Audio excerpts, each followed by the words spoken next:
Vivekam, a product-driven advisory firm, helping me delight customers with ease. Services like Snapshot gives me updated stock portfolio views, and Spot helps me identify undervalued stocks. Similarly, with Portfolio Scanner, I am able to scan and spot weaknesses in the portfolios, helping clients maximize their results and beat the market. call our trusted advisors today.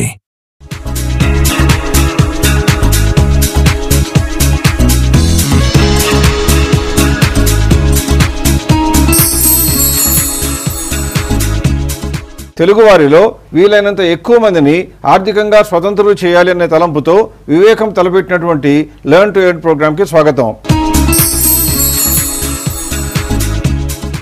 ఇప్పటి వరకు మేము ప్రత్యక్ష ప్రసారం ద్వారా ఎంతోమంది ప్రేక్షకులను కలవడానికి ప్రయత్నిస్తున్నప్పటికీ కూడా ఎప్పుడూ కూడా ఒక మీటింగ్ ద్వారా, అంటే రీసెంట్గా జరిగినటువంటి మియాపూర్లో మాత్రమే ప్రేక్షకులని ప్రత్యక్షంగా కలవడానికి సాధ్యపడింది. అయితే ప్రేక్షకుల నుంచి వస్తున్నటువంటి విన్నపాలు కానివ్వండి, రిక్వెస్ట్లు కానివ్వండి, సలహాలు కానివ్వండి, వీటన్నింటినీ మన్నించిన తర్వాత ఇంకొక మీటింగ్ కూడా కన్వీన్ చేసినట్లయితే యంగ్స్టర్స్ని, అంటే పర్టికులర్గా ఐటీ సెక్టర్లో పనిచేసే ఎంప్లాయీస్ కానివ్వండి, కన్స్ట్రక్షన్ కంపెనీస్లో పనిచేసే ఎంప్లాయీస్ కానివ్వండి, ఎవరైనా సరే చిన్న చిన్న వయసులో ఉన్న ఎంప్లాయీస్, అంటే 30-35 సంవత్సరాల లోపల ఉన్న ఎంప్లాయీస్ని కనుక ఫైనాన్షియల్ లిటరసీపై దృష్టి పెట్టమని కోరి వారికి అన్ని విషయాలు కనుక విపులంగా చర్చించి వాళ్ళకి విశదీకరించినట్లయితే వారు కూడా వారి యొక్క ఫైనాన్షియల్ సేవింగ్స్పై దృష్టి పెడతారని కూడా భావించడం జరిగింది. దానికి అనుగుణంగా ఈ మార్చి 9వ తారీఖు, అంటే రాబోయే గురువారం సాయంత్రం 5 గంటలకి హోటల్ రాడిసన్లో ఒక ఇన్వెస్టర్ అవేర్నెస్ ప్రోగ్రామ్ని ఏర్పాటు చేయాలని తలచడం జరిగింది. ఇందులో మాకు తోడ్పాటు అందించడానికి వీలుగా ఐసిఐసిఐ మ్యూచువల్ ఫండ్ నుంచి ఒక రిప్రజెంటేటివ్, అలాగే స్టేట్ బ్యాంక్ ఆఫ్ ఇండియా వాళ్ళు చేస్తున్నటువంటి ఎస్బీఐ ఫండ్స్ మేనేజ్మెంట్ నుంచి కూడా ఒక రిప్రజెంటేటివ్ కూడా పార్టిసిపేట్ చేయడానికి సుముఖత వ్యక్తపరచడం జరిగింది. అంటే నాకు అదనంగా 2 మ్యూచువల్ ఫండ్ రిప్రజెంటేటివ్స్ కూడా ఆ మీటింగ్లో పాల్గొని ఇన్వెస్టర్లందరికీ కూడా సేవింగ్స్ ఎందుకు చేయాలి, సేవింగ్స్ కనుక చేసినట్లయితే రాబోయే లాభాలు ఎలా ఉంటాయి, ఎటువంటి లాభాలని ఆశించి పెట్టుబడి చేయవచ్చు, ఏ అవసరానికి ఎటువంటి పెట్టుబడి చేసినట్లయితే లాభదాయకంగా ఉంటుందో చెప్పడానికి ప్రయత్నం చేయబోతున్నాం. ఇందులో పాలు పంచుకోవాలన్నా, ఇందులో మీటింగ్కి వచ్చి మీరందరూ ఆసక్తికరంగా విషయాలు తెలుసుకోవాలన్నా కానీ ప్రవేశం ఉచితమని కూడా గమనించండి. మా యొక్క వివేకం వెబ్సైట్ ద్వారా కానివ్వండి, లేదా మేరా ఈవెంట్స్ ద్వారా కానివ్వండి, ఈ ఈవెంట్ గురించి వివరాలు కనుక్కొని ఒక్కసారి కనుక రిజిస్ట్రేషన్ చేసుకున్నట్లయితే వారందరికీ కూడా ప్రవేశం కల్పించబడుతుంది. ఈరోజు చర్చలో చేపట్టదలిచినటువంటి అంశం ఏంటంటే, ఏ వ్యక్తి అయినా సరే ఎప్పుడు ఇన్వెస్ట్మెంట్ గురించి ఆలోచిస్తాడో అని ఆలోచించాలి. అంటే ఒకవేళ ఇన్వెస్ట్మెంట్ చేయదలుచుకున్నట్లయితే ఏ సందర్భంలో ఇన్వెస్ట్ చేస్తారు, ఎటువంటి ఇన్వెస్ట్మెంట్ కోసం ఎదురు చూస్తారో కూడా తెలుసుకునే ప్రయత్నం చేద్దాం. ఎవరైనా సరే మన దగ్గర డబ్బు అదనంగా ఉన్నప్పుడు, అంటే మన అవసరాల కన్నా అదనంగా మన దగ్గర డబ్బు సమకూరినప్పుడు మాత్రమే ఆ డబ్బుని ఎక్కడైనా ఇన్వెస్ట్ చేసి దానిపైన కూడా లాభం సంపాదించాలి అని కోరుకుంటాం. అంటే మీలో ఎవరైనా ఇన్వెస్ట్మెంట్ గురించి నేర్చుకుని ఇన్వెస్ట్ చేయాలి అనుకోవాలి అంటే మొట్టమొదటి గమనించవలసింది ఏంటంటే, మీకున్న ఖర్చుల కన్నా మీ యొక్క ఆదాయం ఎక్కువ ఉండాలి, లేదా మీ యొక్క కమిట్మెంట్స్ కన్నా మీ దగ్గర ఉన్నటువంటి వనరులు లేక రిసోర్సెస్ అనేవి ఎక్కువ ఉండాలి. అప్పుడు మాత్రమే ఇన్వెస్ట్మెంట్ గురించి ఆలోచించడం అనేది కరెక్ట్ పద్ధతి అవుతుంది. అంతేకాని ఎవరో చెప్పారని, ఎక్కడో విన్నామని, ఇంకెక్కడో చదివామో అని ఎప్పుడూ కూడా అప్పు చేసి ఇన్వెస్ట్మెంట్ వైపు దృష్టి పెట్టడం లేదా పరుగు తీయటం ఎట్టి పరిస్థితుల్లోనూ శ్రేయస్కరం కాదు. కాబట్టి ప్రజలందరూ గమనించాల్సింది ఏంటంటే, అప్పు చేసి ఇన్వెస్ట్మెంట్ చేయడం అనేది దాదాపుగా ఆత్మహత్య సదృశ్యమని చెప్పచ్చు. అంటే దాదాపుగా సూసైడ్తో సమానం. ఎప్పుడైనా సరే మనం ఇన్వెస్ట్మెంట్ చేయాలి అంటే ప్రధానంగా 3 అంశాలు మన మదిలో మెలగవలసి ఉంటుంది. అవేంటంటే, మనం పెట్టేటువంటి ఇన్వెస్ట్మెంట్ అమౌంట్ ఎంత, మనం ఎంతకాలానికి ఇన్వెస్ట్ చేద్దాం అనుకుంటున్నాము, మన ఇన్వెస్ట్మెంట్పై ఎంత శాతం లాభం వస్తే బాగుంటుంది అనుకుంటున్నామో కూడా మనకు ఒక అంచనా ఉండాలి. ఈ అంచనాలు ఏమీ లేనట్లయితే ఏ ఇన్వెస్ట్మెంట్ వైపు దృష్టి పెట్టాలో కూడా మనకు తెలుసుకోవడం కష్టంగా ఉంటుంది. కాబట్టి ఏ ఇన్వెస్ట్మెంట్ అయినా, అంటే ఫైనాన్షియల్ ఇన్వెస్ట్మెంట్ కింద మీరు చేయాలి అనుకున్నట్లయితే ఈ 3 అంశాలపై దృష్టి పెట్టుకున్నట్లయితే దానికి అనుగుణంగా ఉన్నటువంటి అనేక అవకాశాలని ఎవరైనా ఎక్స్పర్ట్స్ కానివ్వండి, అడ్వైజర్స్ కానివ్వండి మీ ముందు పెట్టడానికి అవకాశం ఉంటుంది. అందులో మీకు తోచినటువంటి వాటిల్లో ఏది మేలైనదో కూడా ఎన్నుకునే ప్రయత్నం చేయాలి. ఎప్పుడు కూడా ఇన్వెస్ట్మెంటు, రిటర్న్ ఆన్ ఇన్వెస్ట్మెంట్ ఎంత ఉండాలి, ఎంత టైం డ్యూరేషన్ ఉండాలి, ఈ 3 అంశాలపై ప్రధానంగా ఆధారపడి ఇండియాలో ఉన్నటువంటి ఈక్విటీ మార్కెట్లో ఉన్న షేర్ల యొక్క ధరలు కూడా దాదాపుగా కదలాడుతూ ఉంటాయి. అవంతి షేర్ ప్రైసెస్ గురించి డిస్కస్ చేయబోయే ముందు ప్రధానంగా ప్రతి మనిషి వాడుకునేటువంటి వస్తువుల యొక్క ధరలు కూడా ఎలా నిర్ణయించబడతాయో తెలుసుకోవడం అవసరమని మనం గమనించాం. దాని గురించి ఒకసారి నువ్వు సంగ్రహించిన సమాచారాన్ని చెప్పు. మనుషులు జీవితంలో వారికి అవసరమైన అనేక వస్తువులు కొంటూ ఉంటారు. ఇలా మార్కెట్లో ఫస్ట్ ఇనీషియల్గా లాంచ్ అయిన ప్రోడక్ట్స్ కానీ వస్తువులు కానీ వాటి ధరలు ఎక్కువ ఉంటాయని మనం గమనిస్తాము. అదే కాలక్రమంలో ఇదే సేమ్ వస్తువుల ధరలు తగ్గుతూ పోతూ ఉంటాయని కూడా మనకు తెలుసు. అలాగే డిమాండ్ ఎక్కువ ఉండి సప్లై తక్కువ ఉన్న వస్తువుల ప్రైసెస్ కూడా పెరుగుతూ ఉంటాయని మనకు తెలుసు. అంటే వస్తువుల ప్రైసెస్ అనేది డిటర్మైన్ చేయడానికి supply and demand is one characteristic. ఇలా వస్తువుల ప్రైసెస్ అనేది డిటర్మైన్ చేయడానికి చాలా రకాల డిఫరెంట్ కైండ్స్ ఆఫ్ రీజన్స్ ఉండవచ్చు. ఒక ఎగ్జాంపుల్గా కూరగాయల మార్కెట్నే కన్సిడర్ చేసినట్లయితే కూరగాయల రేట్లు అనేది సప్లై అండ్ డిమాండ్ ప్రకారం మారుతూ ఉంటాయి. ఒకవేళ డిమాండ్ బాగా పెరిగి సప్లై తగ్గినా కూడా మనకి తెలిసినట్లుగా కూరగాయల రేట్లు కూడా కొంచెం పెరుగుతాయి కానీ విపరీతంగా పెరగవు. ఎందుకంటే ఈ కూరగాయలు అనేవి ఎక్కువ రోజులు ఉండవు కాబట్టి. అంటే ఈ సిచ్యువేషన్లో మనకు అర్థమైంది ఏంటంటే వస్తువుల రేట్లు మనం ఎన్ని రోజులు లేదా ఎంత కాలం వాటిని వాడుకోవచ్చో లేదా సేవ్ చేసుకోవచ్చో అన్న దానిపై డిటర్మైన్ అవుతుంది. అలాగే వస్తువుల క్వాలిటీని బట్టి కూడా ప్రైసెస్ డిటర్మైన్ అవుతాయి. ఇందాక మనం కన్సిడర్ చేసిన వెజిటబుల్ మార్కెట్ ఎగ్జాంపులే తీసుకున్నట్లయితే వెజిటబుల్స్ క్వాలిటీ అన్ని చోట్ల కూడా సేమ్ ఉన్నట్లయితే వాటి ప్రైసెస్ కేవలం డిమాండ్ అండ్ సప్లై ప్రకారం మారుతూ ఉంటాయని అనుకోవచ్చు. ఈ డిమాండ్ అండ్ సప్లై అనేవి చాలా డిఫరెంట్ కైండ్స్ ఆఫ్ రీజన్స్ మూలన పైకి కిందకి మారుతూ ఉంటాయి.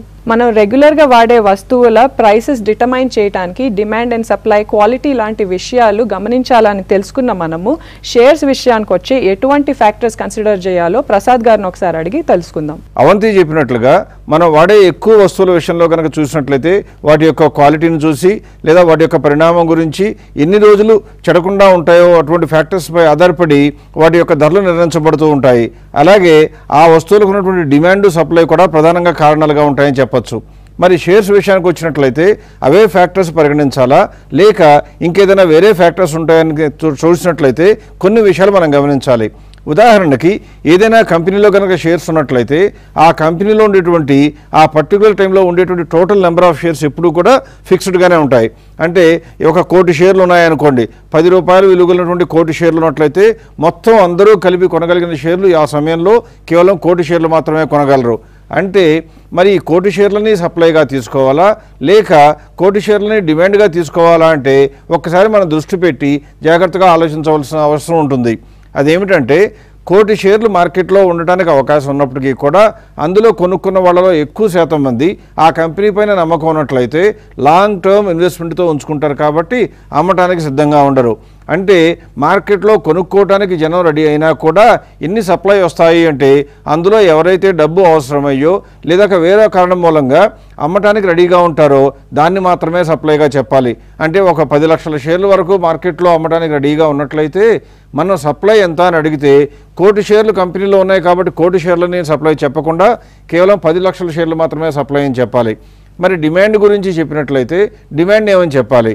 అప్పుడు అంటే ఆ సమయంలో ఉన్నటువంటి సందర్భంలో ఎంతమంది ఎన్ని షేర్లు కొనుక్కోవడానికి రెడీగా ఉన్నారో దాన్నే డిమాండ్గా చెప్పవలసి వస్తుంది. కొనుక్కోవడానికి రెడీగా ఉన్న వాళ్ళేమో 20 లక్షల షేర్లు కొనడానికి రెడీగా ఉన్నట్లయితే 10 లక్షల షేర్లే సప్లై ఉన్నట్లయితే అప్పుడు ధర పెరగడానికి అవకాశం ఉంటుంది. అలా కాకుండా 10 లక్షల షేర్లు అమ్ముకోవడానికి రెడీగా ఉంటే కేవలం 5 లక్షల షేర్లు కొనుక్కోవడానికే డిమాండ్ ఉన్నదనుకోండి, అప్పుడు రేటు పడిపోవడం జరుగుతుంది. అంటే ఇక్కడ మీరు గమనించాల్సింది ఏంటంటే ఈ 10 లక్షల షేర్లు అమ్మటానికి రెడీగా ఉన్న వాళ్ళ యొక్క నిర్ణయంపై ఆధారపడి మిగిలిన 90 లక్షల షేర్ల యొక్క విలువ కూడా మారుతూ పెరుగుతూ తగ్గుతూ ఉంటుందన్నమాట. కాబట్టి ఎప్పుడూ కూడా ఈక్విటీ మార్కెట్లో ఇన్వెస్ట్ చేసినప్పుడు మనము మన యొక్క నిర్ణయంపై ఆధారపడి మాత్రమే మన ఆస్తి నిర్ణయించబడుతుంది అనుకుంటే పొరపాటు. ఎప్పుడూ కూడా మార్కెట్లో వచ్చినటువంటి టోటల్ డిమాండ్ ఎంత, టోటల్ సప్లై ఎంత, ఆ రెండింటి మధ్య జరిగేటువంటి ఫైట్లో ఏ రేటు వద్ద స్టాక్ యొక్క ప్రైస్ నిర్ణయించబడుతుందో దాన్ని ఆధారం చేసుకుని లాంగ్ టర్మ్లో ఉన్నటువంటి మన వంటి వారి యొక్క ఆస్తులు కూడా విలువ కూడా నిర్ణయించబడుతుందని తెలుసుకోవాలి. ఇక్కడ ఇంకొక అంశంగా మనం పరిగణించినట్లయితే మామూలు వస్తువుల విషయంలో అయినట్లయితే క్వాలిటీ పరంగా కూడా తేడాలు ఉండే అవకాశం ఉంటుంది. మరి మీకు అనుమానం రావచ్చు, షేర్లలో కూడా ఒక వ్యక్తి దగ్గర ఉన్న షేర్ల కన్నా రెండో వ్యక్తి దగ్గర ఉన్నటువంటి షేర్ల క్వాలిటీలో ఏమైనా మార్పు ఉంటుందా అంటే ఏ రకమైన మార్పు ఉండదు. కంపెనీ లా ప్రకారం అంటే గవర్నమెంట్ నిర్దేశించినటువంటి సూత్రాల ప్రకారం కంపెనీలో ఉన్న ప్రతి షేరు కూడా ఈక్వల్గానే పరిగణించాలి. కాబట్టి ఏ దగ్గర ఉన్న షేరు లేదా ప్రమోటర్ దగ్గర ఉన్న షేరు మంచిదని, రీటైల్ ఇన్వెస్టర్ దగ్గర ఉన్న షేరు చెడ్డదని చెప్పడానికి అవకాశం లేదు. తర్వాత అంశంగా ఎన్ని రోజులు మనగలవో కూడా మనం గమనించాలి. అంటే ఉదాహరణకి కోడిగుడ్లనే తీసుకున్నాం అనుకోండి, ఒక వారం రోజుల్లో లేకపోతే రెఫ్రిజిరేటర్లో పెడితే నెల రోజుల్లో చెడకుండా ఉంటాయేమో, కానీ సంవత్సరం పాటు మాత్రం ఉండే అవకాశం లేదు. మరి షేర్ల విషయంలో మాత్రం ఒక రోజైనా, ఒక సంవత్సరం అయినా, ఒక డికేడ్ అంటే ఒక దశకమైన ఒక 10 సంవత్సరాలైనా 20 సంవత్సరాలైనా కూడా చెడిపోయే అవకాశం ఉండదు. కాబట్టి షేర్లని దాదాపుగా మరణం లేని ఆస్తిగా చెప్పవలసి ఉంటుంది. అందువల్ల మనం గమనించాల్సింది ఏంటంటే షేర్ల విషయానికి వచ్చేటప్పటికి మాత్రం ఎట్టి పరిస్థితుల్లో క్వాలిటీ పరంగా తేడాలు ఉండవు, అలాగే మనగలిగినటువంటి సమయం అంటే ఎన్ని రోజులైనా చెడిపోవు. కాబట్టి ఆ ఫ్యాక్టర్ కూడా షేర్ల యొక్క ధరలు నిర్ణయించడానికి ఉపయోగపడదు అని గమనించాలి. అలాగే ఏదైనా వస్తువు కనుక రేటు విపరీతంగా పడిపోయింది అనుకోండి, అప్పుడు కూడా ఏం చేస్తారు, ఆ వస్తువుని ప్రొడ్యూస్ చేసిన వస్తువు ఫార్మర్స్ కానివ్వండి, రైతులు కానివ్వండి, వ్యాపారస్తులు కానివ్వండి, వాళ్ళందరూ ఏమంటారంటే ఆ రేటు పెంచడానికి చర్యలు తీసుకోవాలి అంటారు. అది మామూలు వస్తువుల విషయంలో ప్రభుత్వం చర్యలు తీసుకోవడానికి అవకాశం ఉంటుందేమో, కానీ స్వేచ్ఛా విపణి అంటే ఫ్రీ మార్కెట్గా చెప్పబడేటువంటి షేర్ మార్కెట్లో మాత్రం ఎటువంటి దొంగ పనులు చేయకుండా, అంటే ఎటువంటి మోసాలకి తావు లేకుండా కనుక ఒక షేర్ ప్రైస్ విపరీతంగా పడిపోయినా లేదా విపరీతంగా పెరిగిపోయినా కానీ ప్రభుత్వం చేయగలిగిన చర్యలు శూన్యం, ఎట్టి పరిస్థితుల్లోనూ ఏమీ చేయలేదు అని గమనించాలి. ఇక్కడ మీరు ప్రధానంగా గమనించవలసిన తేడా ఏంటంటే మోసం చేస్తే అరికట్టడానికి ప్రభుత్వం చర్యలు చేస్తుందేమో, కానీ మోసం చేయకుండా షేర్ యొక్క ధర పెరిగినా తగ్గినా కూడా ప్రభుత్వం ఏ రకమైన చర్య తీసుకోదు. అంటే గమనించాల్సింది ఏంటంటే ఫైనాన్షియల్ ఇన్స్ట్రుమెంట్స్లో ఖచ్చితంగా ఇన్ఫ్లుయెన్స్ చేసే ఫ్యాక్టర్ ఏమిటి అంటే డిమాండ్ ఎంత, సప్లై ఎంత. అంతేగాని క్వాలిటీ అనేది, డబ్బు యొక్క క్వాలిటీ మీ చేత్తో ఉన్నా, నా చేత్తో ఉన్నా, అంటే పేదవాడి చేత్తో ఉన్నా, రిచ్ పీపుల్ చేత్తో ఉన్నా, కానీ అన్నింటిలో కూడా ఒకటే క్వాలిటీ. కాబట్టి ఎట్టి పరిస్థితుల్లో కూడా క్వాలిటీ అనేది అంశం కాదు, కేవలం డిమాండ్ అండ్ సప్లై మాత్రమే అంశంగా మనం పరిగణించాలి. ఫైనాన్షియల్ ఇన్స్ట్రుమెంట్స్లో అందులోనూ షేర్స్ గురించి మాట్లాడబోయే ముందు ఆ షేర్ల యొక్క ధరలు నిర్ణయించడానికి వాడేటువంటి పరిభాష, లాంగ్వేజ్ ఏమిటి, అందులో టెర్మినాలజీ ఏమిటి అనే విషయాలపై కూడా చర్చలు చేపట్టవలసిన అవసరం ఎంతైనా ఉంది. అయితే ఆ విషయాలపై దృష్టి పెట్టబోయే ముందు ఒక చిన్న బ్రేక్ తీసుకుందాం. Vivekam, a product-driven advisory firm, provides services through features like Snapshot, Spot, Portfolio Scanner, helping clients maximize their results and beat the market. Call our trusted advisors today. Learn to earn ప్రోగ్రామ్కి తిరిగి స్వాగతం. Avanthi, financial ఇన్స్ట్రుమెంట్స్లో వాడేటువంటి technology గురించి కొన్ని వివరాలు చెప్తావా? Sure అండి. బ్యాంక్లో 1 lakh రూపీస్ ఇన్వెస్ట్ చేస్తే ఫిక్స్డ్ డిపాజిట్లో 7.5% ఇంట్రెస్ట్ వస్తుందని అనుకుందాము. ఈ ఇంట్రెస్ట్ రేట్ కనుక ఇన్ ద నియర్ ఫ్యూచర్ మారదని మనకి ముందే తెలిసినట్లయితే మన దగ్గర ఉన్న క్యాష్ డిపాజిట్ బ్యాంక్లో డిపాజిట్ చేయడానికి ఏమాత్రం తొందరపడం, మనకి వీలైనప్పుడు లేదా తీరిక దొరికినప్పుడు వెళ్ళి డిపాజిట్ చేద్దామని అనుకుంటాము. ఈ సినారియోలో బ్యాంక్స్ లోపలికి వచ్చే క్యాష్ ఇన్ఫ్లోస్ స్లోగా ఉంటాయని చెప్పవచ్చు. అదే గనక మనకి 10 daysలో ఇంట్రెస్ట్ రేట్ తగ్గుతుంది అని ముందే తెలిసినట్లయితే మనం చేసే పనులన్నీ ఆపుకుని లేదా వీలు చేసుకుని బ్యాంక్కి వెళ్ళి క్యాష్ డిపాజిట్ చేద్దామని అనుకుంటాము. అదేవిధంగా ఇంట్రెస్ట్ రేట్స్ గనక పెరుగుతాయి అని తెలిసినట్లయితే కొన్ని రోజులు ఆగి పెరిగిన తర్వాత డిపాజిట్ చేద్దామని కూడా అనుకుంటాము. ఇందాక అనుకున్నట్లుగా డిపాజిట్ రేట్స్ తగ్గుతాయి అంటే మనం ఇప్పుడే వెళ్ళి ఇన్వెస్ట్ చేయడానికి ట్రై చేస్తాం. కాబట్టి బ్యాంక్స్లో షార్ట్ టర్మ్ క్యాష్ ఇన్ఫ్లోస్ బాగా ఎక్కువగా పెరుగుతాయి. అదేవిధంగా ఇంట్రెస్ట్ రేట్స్ పెరుగుతాయి అనుకున్నట్లయితే షార్ట్ టర్మ్ క్యాష్ ఇన్ఫ్లోస్ తగ్గుతాయి అన్నమాట బ్యాంక్స్లో. దీన్ని బట్టి మనం అర్థం చేసుకోవాల్సింది ఏంటంటే మనకు వచ్చే లైక్లీ ఇన్కమ్ ప్రకారం మన ఇన్వెస్ట్మెంట్ డిసిషన్స్ చేస్తామన్నమాట. అంటే ఈ ఎగ్జాంపుల్ ప్రకారము మనకి ఎక్కువ ఇన్కమ్ వచ్చేటట్లయితే ఎక్కువ ఇన్వెస్ట్మెంట్ అండ్ తక్కువ ఇన్కమ్ వచ్చేటట్లయితే తక్కువ ఇన్వెస్ట్మెంట్స్ చేస్తాం. దీనిని ఫైనాన్షియల్ లాంగ్వేజ్లో చెప్పాలంటే మనము 1 lakh రూపీస్ కనుక 1 year ఇన్వెస్ట్ చేసినట్లయితే మనకు వచ్చే టోటల్ ఇన్కమ్ 7,500 రూపీస్ అనమాట. ఫైనాన్షియల్ టర్మినాలజీ ప్రకారం 7,500 రూపీస్ ఏమో ఎర్నింగ్స్ గాను అండ్ మనం ఇన్వెస్ట్ చేసిన 1 lakh మొత్తాన్ని ప్రైస్ గాను కన్సిడర్ చేస్తారు. ఫైనాన్షియల్ ఇన్స్ట్రుమెంట్స్లో అన్నిటికన్నా మోస్ట్ ఇంపార్టెంట్గా ప్రైస్ ఎర్నింగ్స్ అని చెప్పవచ్చు. ఈ ప్రైస్ ఎర్నింగ్స్ అనేది ఎలా కంప్యూట్ చేస్తారంటే ప్రైస్ని ఎర్నింగ్స్తో డివైడ్ చేస్తే ప్రైస్ ఎర్నింగ్స్ అని లేదా PE రేషియో అని కూడా అనవచ్చు. ఇందాక ఎగ్జాంపుల్ని మనం కన్సిడర్ చేసినట్లయితే మనము ఇన్వెస్ట్ చేసిన 1 lakh రూపీస్ని ప్రైస్ అని అండ్ మనకు వచ్చిన ఇంట్రెస్ట్ ఇన్కమ్ 7,500 రూపీస్ ఏమో ఎర్నింగ్స్ అని చెప్పవచ్చు. ఎవరైనా PE ratio of bank deposits ఎంత అని అడిగినట్లయితే మనము 1 lakh డివైడెడ్ బై 7.5 వేసినట్లయితే 13.33 is the PE ratio of or bank deposit అని చెప్పవచ్చు. రిస్క్ లో డిఫరెన్సెస్ లేనప్పుడు PE రేషియో ఎక్కడైతే తక్కువ ఉంటుందో అక్కడ ఇన్వెస్ట్ చేయడం బెటర్. అది ఎలాగో ఒకసారి చూద్దాం. గవర్నమెంట్ కంట్రోల్లో వర్క్ చేసే ఒక ఆర్గనైజేషన్ లో మనం చేసే డిపాజిట్స్ కి PE రేషియో 10 అని తెలిసింది అనుకోండి. దీనికి అర్థం ఏంటంటే మనం 1 lakh రూపీస్ కనుక ఈ ఆర్గనైజేషన్ లో 1 year వరకు డిపాజిట్ చేసినట్లయితే మనకి వచ్చే income at the end of the first year is 10,000 rupees అనమాట. అది ఎలాగో ఒకసారి చూద్దాం. ఇందాక మనం గమనించినట్లుగా PE ratio is nothing but price divided by earnings అని తెలుసుకున్నాం. ఈ రేషియోనే ఇంకో విధంగా రాసినట్లయితే PE రేషియో ఇంటూ ఎర్నింగ్స్ అంటే మనకు వచ్చే interest will be equal to the price అంటే మనం డిపాజిట్ చేసిన అమౌంట్ అనమాట. మరో విధంగా చెప్పాలంటే ఎర్నింగ్స్ ని మనము క్యాల్కులేట్ చేయాలంటే ప్రైస్ లేదా మనం డిపాజిట్ చేసిన అమౌంట్ ని PE రేషియోతో డివైడ్ చేస్తే వస్తుందన్నమాట. సో ఈ ఎగ్జాంపుల్లో 1 lakh రూపీస్ కనుక మనం ఇన్వెస్ట్ చేసినట్లయితే మనకు వచ్చే earnings 1 lakh rupees divided by 10 equal to 10,000 rupees అని చెప్పవచ్చు. అంటే ఈ ఎగ్జాంపుల్ ద్వారా మనకి తెలిసింది ఏంటంటే ఒక PE రేషియో అనేది తెలిసినట్లయితే మన ఇన్వెస్ట్మెంట్ మీద ఎంత రిటర్న్ వస్తుందో తెలుస్తుంది అన్నమాట. ఫైనాన్షియల్ ఇన్స్ట్రుమెంట్స్ లో ఈ ప్రైస్ ఎర్నింగ్స్ రేషియో అనేది ఏ పేరుతో పిలువబడినా కూడా చాలా ఇంపార్టెంట్ రోల్ ప్లే చేస్తూ ఉంటుంది. అంటే ఒకవేళ మనం గమనించినట్లయితే బాండ్స్ వంటి విషయంలోకి వచ్చినట్లయితే దాన్నేమో ఈల్డ్ రేషియో గాను, అలాగే షేర్ల విషయంలోకి వచ్చినట్లయితేనేమో అదే పేరుతో అంటే ప్రైస్ ఎర్నింగ్స్ రేషియో గాను పిలవడం జరుగుతుంది. షేర్ల విషయానికి వచ్చేటప్పటికి ఈ PE రేషియో యొక్క ప్రభావం మరీ అంత విపరీతంగా ఉండదని తెలుసుకోవడానికి ఒక ఎగ్జాంపుల్ తీసుకుందాం. ఆ ఎగ్జాంపుల్ ప్రకారం ఏ కంపెనీ బి కంపెనీ 2 కంపెనీలు ఊహిద్దాం.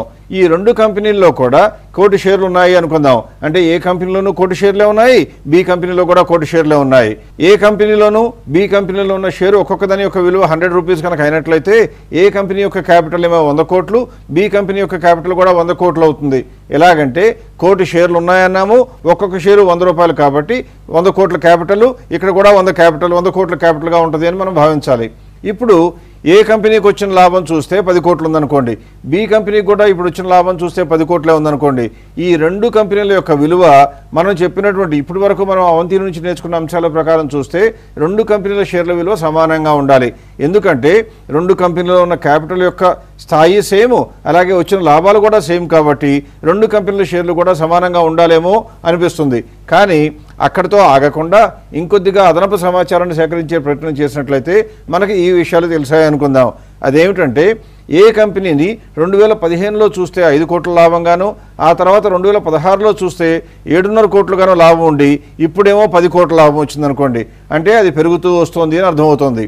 మరి అదే సమయంలో బి యొక్క గత చరిత్ర తీసుకున్నట్లయితే 2015లోనేమో 20 కోట్ల లాభం ఉండి 2016లోనేమో 15 కోట్ల లాభం ఉండి ఇప్పుడు 10 కోట్ల లాభం వచ్చిందనుకోండి, అంటే బి కంపెనీకి ఏమో లాభం తగ్గుతూ వచ్చింది.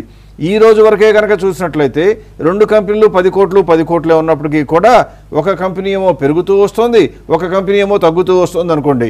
ఈ 2 కంపెనీల్లో ఏ షేర్ మీరు కొనుక్కుంటారు అంటే మీరు ఏమాత్రం కనుక తెలివి ఉన్నట్లయితే వెంటనే ఏ కంపెనీ ఎన్నుకుంటారు, ఏ కంపెనీనే ఎన్నుకుంటారు. దానికి కారణం ఏంటంటే పెరుగుతూ వచ్చే కంపెనీ ఫ్యూచర్లో కూడా పెరుగుతుందని ఆశిస్తాం కాబట్టి అందరూ కూడా ఏ కంపెనీ వైపు మొగ్గు చూపడానికి అవకాశం ఉంటుంది. అంటే దీన్ని బట్టి మనకు ఏమర్థమైంది, ఏ కంపెనీ బి కంపెనీ అన్ని ఫ్యాక్టర్స్లో కూడా ఈక్వల్గా కనపడినప్పటికీ కూడా గత చరిత్రను పోల్చి చూసినప్పుడు మాత్రం ఏ యొక్క షేర్ ప్రైసు ఎక్కువ ఉండాలి అనుకుంటాం. అంటే బహుశా ఈ 100 రూపాయల షేరు బహుశా 150 రూపాయలు గాను, ఈ 100 రూపాయల షేర్ ఏమో బహుశా 90 రూపాయలు గాను ఉండే అవకాశం ఉంటుంది. కాబట్టి మనం గమనించవలసిన అంశం ఏంటి, గత చరిత్ర కూడా షేర్ ప్రైస్లపై కొద్దిగా గొప్ప ప్రభావం చూపుతుంది. అంటే కేవలం PE రేషియోనే కాదు అని గమనించాలి. ఇక అలాగే ఇంకొక విషయాన్ని కూడా గమనిద్దాం. ఒకవేళ ఏ కంపెనీ బ్యాలెన్స్ షీట్ తీసుకున్నాం, బి కంపెనీ బ్యాలెన్స్ షీట్ తీసుకున్నాం. బ్యాలెన్స్ షీట్ అంటే ఆస్తులు అప్పులు ఉండేటువంటి పట్టిక అనమాట. సింపుల్గా చెప్పాలి అంటే ఆ బ్యాలెన్స్ షీట్ కనుక చూసినట్లయితే ఏ కంపెనీలో ఆస్తులు ఎన్ని, బి కంపెనీలో ఆస్తులు ఎన్నో తెలుస్తాయి. ఇప్పుడు ఇలా ఏ కంపెనీ బి కంపెనీ ఆస్తులు చూసినప్పుడు ఏ కంపెనీలోనేమో ఆస్తులు పెద్దగా లేవు అనుకుందాం.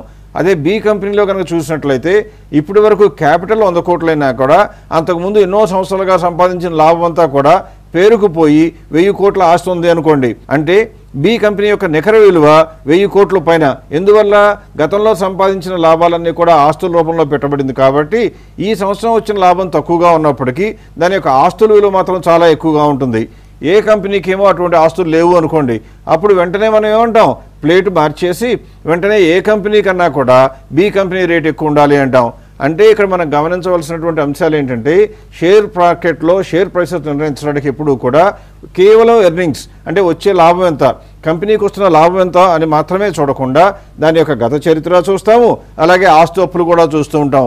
ఇలా అనేక అంశాలని పరిగణించి ప్రజలందరూ కూడా తమకు తోచినట్టుగా అంచనాలు కట్టుకుని వారికి తోచినట్లుగా ఏది రీజనబుల్ ప్రైస్ అనుకుని ఆ ప్రైస్లోనే కొనడానికి లేదా ఆ ప్రైస్లోనే అమ్మడానికి తయారవుతుంటారు. అంటే మీరు గమనించాల్సింది ఏంటంటే షేర్ ప్రైస్ పెరిగితే కొత్త బ్యాచ్ ఆఫ్ సెల్లర్స్ వస్తారు మార్కెట్లోకి, అలాగే షేర్ ప్రైస్ తగ్గిందనుకోండి కొత్త బ్యాచ్ ఆఫ్ ఇన్వెస్టర్స్ వస్తారు మార్కెట్లోకి. అంటే షేర్ రేటు పెరుగుతుంటేనేమో సెల్లర్స్ పెరుగుతానికి అవకాశం ఉంటుంది, షేర్ రేటు తగ్గుతుంటేనేమో బయర్స్ పెరగడానికి అవకాశం ఉంటుంది. ఇలా బయర్స్ సెల్లర్స్ మధ్యన పోటీ జరుగుతూ ఉంటుంది. కాబట్టి ఒక సమతూకం ఏర్పడి ప్రైస్ డిస్కవరీ అనేది ట్రాన్స్పరెంట్గా ఇండియా మొత్తం ఒకే ఒక మార్కెట్గా వచ్చిందని అనుకున్నాం. కాబట్టి అందరి ఆర్డర్లు, బయింగ్ ఆర్డర్లు, సెల్లింగ్ ఆర్డర్లు అన్నీ కూడా ఒకే చోటకు వస్తాయి. కాబట్టి ఒక ప్రైస్ డిస్కవరీ ప్రాసెస్ సరిగ్గా ఏర్పడి ఆ కంపెనీ యొక్క రీజనబుల్ ప్రైస్ నిర్ణయించబడుతుంది. అది రోజులో ఎన్నోసార్లు మారుతూ ఉన్నప్పటికీ కూడా దాదాపుగా ఒక అంచనాకు లోబడి మాత్రమే మారుతూ ఉంటుంది అని గమనించాలి. ఇలా షేర్ ప్రైస్పై ప్రభావితం చేసేటువంటి అంశాలు చాలా ఉంటాయని కనుక్కున్న మనం రాబోయే వారాల్లో షేర్ మార్కెట్లో యొక్క ధరని నిర్ణయించడం ఎలా అంటే ఒకవేళ మార్కెట్లో ఉన్న ధరని నిర్ణయించినట్టుగా భావించి ఆ రేటు ప్రకారమే కొనుగోలు అమ్మకాలు చేయడం మంచిదా, లేక ఒకవేళ మనం కూడా అంచనా కట్టి మన అంచనా ప్రకారం మంచి ధర ఏదో నిర్ణయించి మనం కట్టిన అంచనా కన్నా తక్కువ రేటు ఉన్నప్పుడు కొనుక్కోవడం మంచిదా అనే విషయాలపై చర్చను చేపడదాం. అప్పటి వరకు సెలవు, నమస్కారం.